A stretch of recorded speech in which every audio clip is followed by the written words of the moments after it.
This movie just doesn't stop from start to finish. And if you think about it, isn't it technically like two separate movies in a movie? That's by design. It's something that Ridley wanted to do, and that's the way he shot it.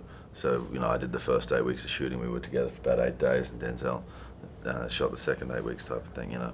But Ridley wanted to do that so he could fully focus visually and everything on these completely separate worlds, because the logic will tell you they are separate worlds. In the original was so brilliant in that there was so much you didn't see.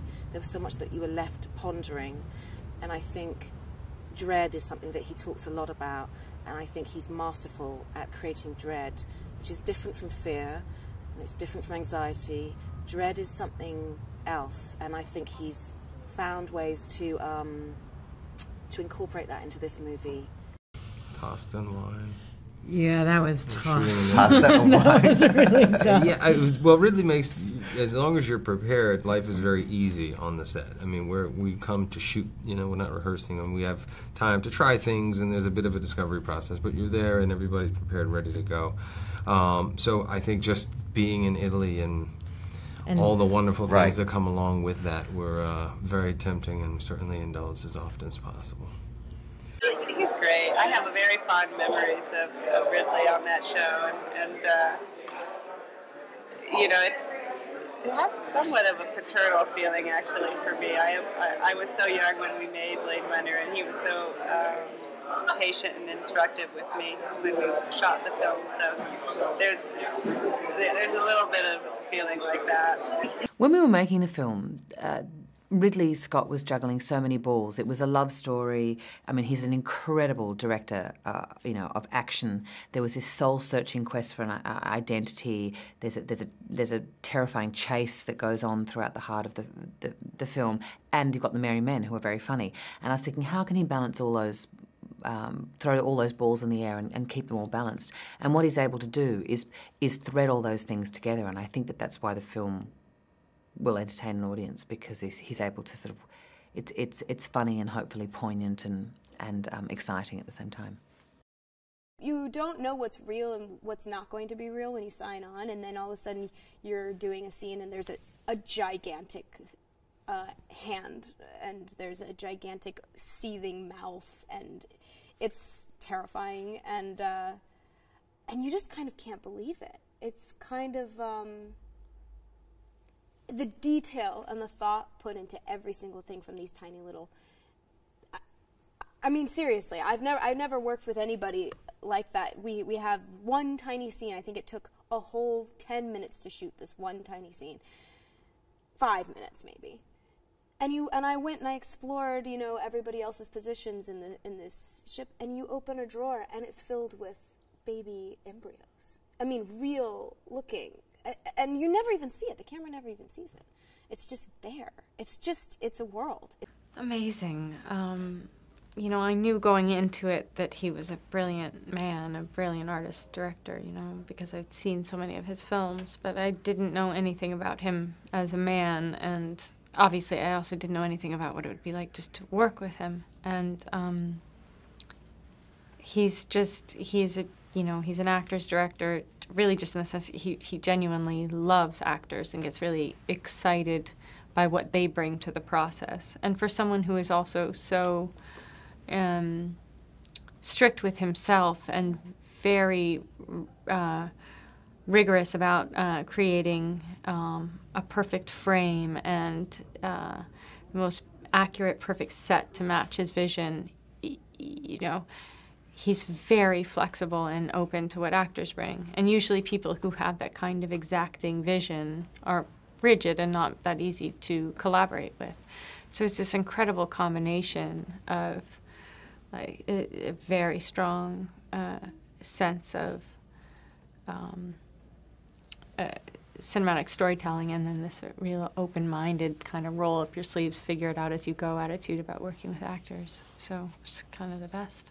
Long hours every day with combinations, like maybe he and I, or he and Brad, him and Javier and Cameron, and just to go through everything and, you know, and talk through everything. But he's a director that doesn't like to run the scene even before he's rolling camera, not even on the day. Mm-hmm. He talks to us about how he wants to move it, and then he sets up the shot, and then he leaves and lets you do your thing.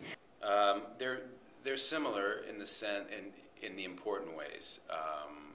The great directors all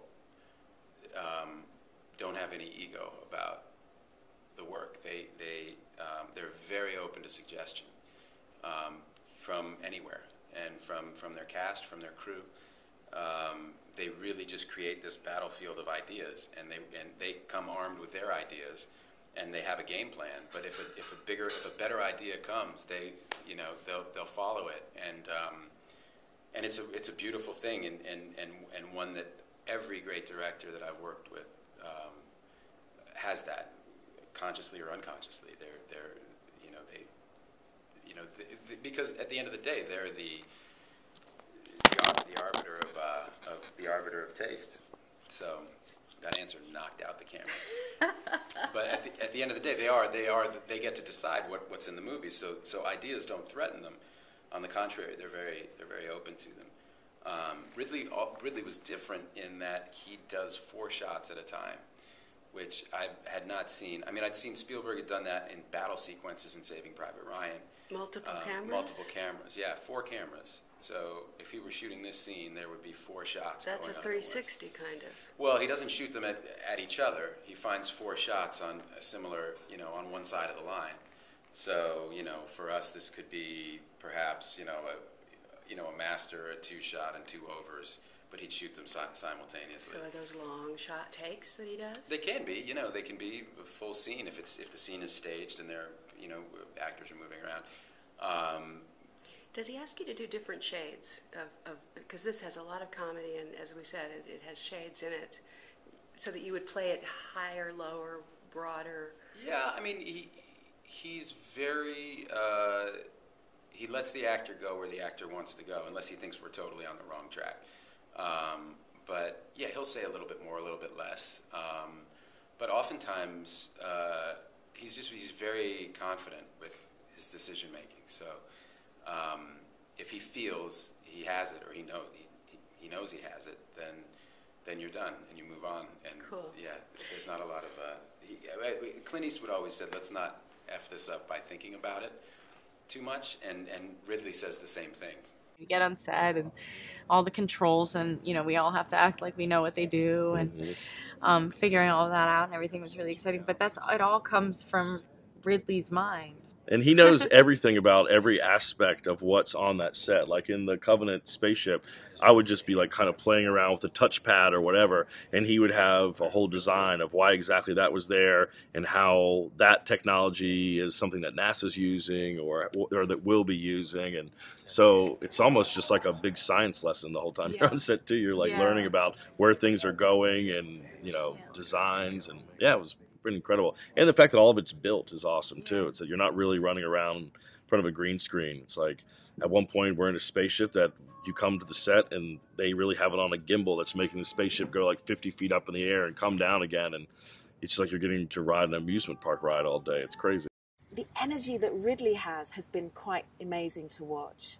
This is a man that has had a really astonishingly long and lustrous career, and he still seems to come to it with the same level of energy and inspiration and clarity of vision that I suspect he had on the first Alien. And I just feel very lucky that I've had a chance to experience that.